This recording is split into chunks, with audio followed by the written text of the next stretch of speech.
Hello guys, स्वागत छ हजुरहरूलाई आजको मेरो यो छोटो मिनी ब्लगमा। अनि आज म चाहिँ कहाँ जाँदैछु भने आज म चाहिँ झापा जान लागेको छु रोजा म्यामसँग। अनि झापा जानुको लागि चाहिँ म रेडी हुन लागिरहेको छु।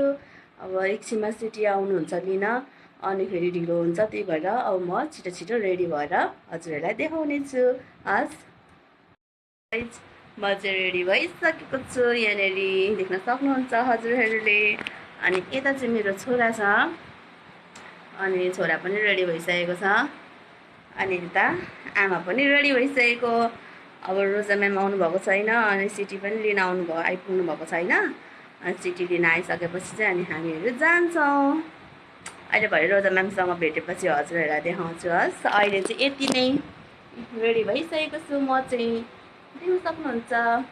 मोटो न मोटो छु यहाँनिर, यहाँ मोबाइल राखेर म हजुरहरूलाई देखाउँछु। हस्, देख्न सक्नुहुन्छ म चाहिँ यसरी जान लागेको छु लुगामा।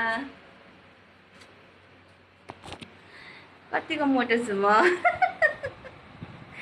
अनिस चाहिँ यता बसिरहेछ। हेलो हेलो, अहिले चाहिँ हामीहरू अब जान लागेको छौँ। यता हुनुहुन्छ रोजा ma'am. Hello hello hello, Anju बहिनीको भ्लगमा तपाईँहरूलाई मेरो तर्फबाट पनि स्वागत छ। अहिले चाहिँ हामी जाँदैछौँ, सिटी आइसकेको छ, देख्न सक्नुहुन्छ। सिटी चाहिँ उहाँ पर छ, पर्खिरहनु भएको छ।